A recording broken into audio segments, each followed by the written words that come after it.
तेज की आंखें धीरे धीरे बंद होने लगी थी। सब कुछ उसे धुंधला नजर आने लगा था। बस एक ही तस्वीर साफ थी, जो तनु की थी, पर धीरे धीरे वो भी गायब हो गई। उसने कार के दरवाजे को पकड़ा, पर कुछ ही सेकंड में उसकी पकड़ ढीली हो गई। वो वहीं कार के पास बेजान सा पड़ा हुआ था। रॉक्सी ने चारों तरफ देखा। जब कोई भी नजर नहीं आया तो उसने जल्दी से तेज को उठाया और कार की पिछली सीट में लेटा दिया। उसके माथे पर हल्का पसीना दिखाई दे रहा था। उसने तेजी से कार को पुणे के साइड बढ़ा दिया।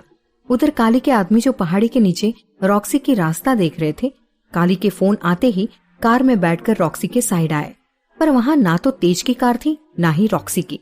पहले आदमी ने आश्चर्य से दूसरे से कहा, अभी कुछ पल पहले ही तो यहाँ कार दिखाई दे रही थी, कहाँ गए वो दोनों?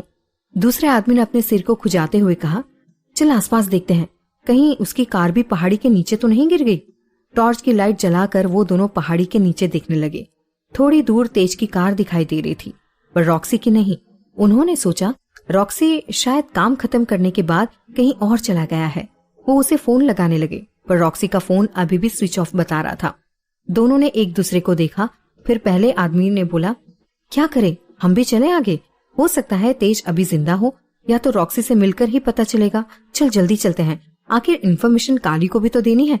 यदि काली को पता चला तेज को कुछ हो गया है तो वो हमें जिंदा नहीं छोड़ेगा। रॉक्सी भी ज्यादा दूर नहीं गया होगा, वो पक्का पुणे साइड गया है। फिर वो दोनों जल्दी से अपनी कार में बैठ गए और उन्होंने भी अपनी कार पुणे की साइड बढ़ा दी। रॉक्सी बहुत तेजी से कार को लेकर जा रहा था। वो पुणे के हाई लाइन ब्रिज के एकदम ऊपर पहुंच गया था। उसे मिडल में कार रोकी और अपनी कार के साइड से निकलकर आसपास देखने लगा। जब दूर तक उसे गाड़ियां दिखाई नहीं दी तो उसने जल्दी से तेज को बाहर निकाला। सबसे मुश्किल काम था ब्रिज से उसे धक्का देना, जिसमें रॉक्सी को पसीने ही छूट गए थे। उसी समय उसे पुलिस के सायरन की आवाज आने लगी। उसके माथे पर पसीना आने लगा। उसे जल्दी वहां से निकलना था। उसने नीचे भी नहीं देखा और तेज को ब्रिज से धक्का दे दिया। फिर वो तेजी से अपनी कार में बैठ गया और वापस खंडाला की तरफ गाड़ी मोड़ ली। उसने गहरी सांस ली कि अब तक उसे किसी ने नहीं देखा है। वो फोन पर काली को सूचना देना चाहता था, पर उसने मन में सोचा खंडाला पहुंचने के बाद ही दूंगा। अब उसे चैन था कि ब्रिज के नीचे जहां ट्रकों का आना जाना लगा हुआ था, तेज की हड्डियां भी नहीं बचेंगी। पर कहते हैं ना, मारने वाले से बचाने वाला ज्यादा बड़ा होता है। शायद तेज के हिस्से में अभी मौत ही नहीं थी। उधर तनु की आंखों से नींद गायब थी। उसे अजीब से बेचैनी लगी हुई थी। झूले में बहुत देर बैठे बैठे उसके पेट में दर्द होने लगा था। फिर वो आंखों में आंसू लिए बरामदे में टहलने लगी। उसने आंखें बंद करके हाथ जोड़कर भगवान से कहा, हे भगवान, सब कुछ छीन चुका है तू मुझसे, पर तेज को कुछ मत होने देना। मैं जी नहीं पाऊंगी उसके बगैर। आज पता नहीं क्यों एक अलग सी बेचैनी लग रही है, जैसे वो ठीक नहीं है। बस एक ही विनती है भगवान, मेरे तेज को सही सलामत मुझे लौटा दीजिएगा। अब मेरे पास खोने के लिए कुछ नहीं है। उसकी आंखों में फिर आंसू आ गए। उसने एक बार फिर तेज को फोन लगाया, पर अफसोस इस बार भी वो स्विच ऑफ बता रहा था और दूर कहीं राम जी के भजन बज रहे थे, जो तनु की बेचैन रातों को और भी बेचैन कर रहे थे। यही रात अंतिम, यही रात भरी, बस एक रात की अब कहानी है सारी। उधर काठगोदाम में आखिर ये रात भी बीत गई थी। हर जगह बेचैनी थी। विक्रम सुबह उठा और जल्दी ही तैयार होकर नीचे डाइनिंग हॉल में आ गया था। उसे जल्दी आते देख साधना जी ने कहा, क्या बात है विक्रम, आज तुम इतना जल्दी तैयार हो गए? विक्रम ने भी जल्दबाजी में कहा, हाँ माँ, आज मुझे जल्दी जाना है, फिर पापा का काम भी करना है। आज शाम शिमला जाऊंगा। राणा जी जो बाहर गार्डन में टहल रहे थे, वो भी विक्रम को देखकर अंदर आ गए। विक्रम को देखते ही राणा जी भी उसके सामने की चेयर में बैठ गए। विक्रम समझ गया था अब फिर कुछ नया ऑर्डर मिलने वाला है। उसने साधना जी से कहा, मॉम, मुझे जल्दी नाश्ता दे दो। साधना जी ने कहा, बस पोहा बनने ही वाला है, कुछ पल रुको। पर विक्रम को राणा जी की करीब से और बेचैनी हो रही थी। उसे जल्दी से ब्रेड की स्लाइस उठाई और उसमें बटर लगाकर खाने लगा। साधना जी उसे रोकते ही रह गई। राणा जी घूर कर विक्रम को देख रहे थे। फिर उन्होंने अपनी भारी सी आवाज में कहा, विक्रम, तुम्हें याद है ना, तुमने 1 महीने का समय मांगा था और अफसोस की बात है कि 3 दिन में वो खत्म भी हो जाएगा। और जहां तक मेरा ख्याल है, तुम अपने लिए किसी भी लड़की को ढूंढ नहीं पाए हो। इसीलिए मैंने डिसाइड किया है, आने वाले मंडे को सुधा के साथ तुम्हारी सगाई होगी और 4 दिन के बाद तुम्हारी शादी। साधना जी और विक्रम आंखें फाड़कर राणा जी को देखते ही रह गए, पर उन्हें भी पता था अब ये होना ही है। विक्रम ने बची हुई ब्रेड की स्लाइस को वापस प्लेट में रख दिया। अब तो उसकी भूख ही मर गई थी। वो टेबल से उठने को हुआ तो राणा जी फिर उससे बोले, भूलना मत, आज शिमला सुधा को भी लेकर जाना है और वहां पर मैंने बता दिया है तुम अपने मंगेतर के साथ मीटिंग में मेरी जगह इस फाइल को लेकर जाने वाले हो। याद रखना जरा सी भी गलती ना हो पाए। राणा जी आगे भी बोलते हैं, पर विक्रम ने अपना बैग उठाया और पैर पटकते हुए वहां से बाहर आ गया। उधर खंडाला में रॉक्सी कार से वापस उसी जगह आ गया था जहां काली के आदमी पहले रुके हुए थे। उसने इधर उधर देखा, उसे कोई भी नजर नहीं आया। उसने अपना फोन चालू किया और रिलैक्स होकर कार की सीट में टिक कर बैठ गया। जैसे ही फोन चालू हुआ उसमें काली के आदमी का फोन आया। रॉक्सी ने फोन उठाया। उसके फोन उठाते ही काली के आदमी ने हड़बड़ाते हुए उससे पूछा, रॉक्सी कहाँ हो तुम? कब से फोन लगा रहे थे हम लोग, फोन क्यों बंद आ रहा था तुम्हारा? रॉक्सी ने झल्लाते हुए कहा, वही हूँ जहाँ तुम लोग को खड़ा होने के लिए बोला था, और फोन वो तो तुम लोगों के कहने पर ही बंद किया था। भूल गए क्या? वैसे तुम लोग कहाँ हो? और सुनो, काली को कह देना मेरा काम हो गया है, मुझे मेरा पेमेंट आज रात ही मिल जाना चाहिए। सुबह 5 बजे की फ्लाइट है मेरी सिंगापुर की। उसकी बात सुनकर काली के आदमियों की जैसे जान ही सूख गई थी। पहले आदमी ने दूसरे आदमी को कार वापस ले जाने का इशारा किया और उनमें से एक ने लड़खड़ाते हुए शब्दों में कहा, वो तेज प्रताप का क्या हुआ है, कहाँ वो? रॉक्सी ने हंसते हुए कहा, वहीं जहाँ उसे होना चाहिए। वैसे भी आज तक मेरा रिकॉर्ड टूटा नहीं है, मेरे हाथ से कोई जिंदा नहीं बचा है, सीधे सीने में गोली मारी है मैंने उसे। काली के आदमियों के पसीने ही छूटने लगे थे। उसने फिर घबराते हुए पूछा, पर वो है कहाँ? क्या वो जिंदा है?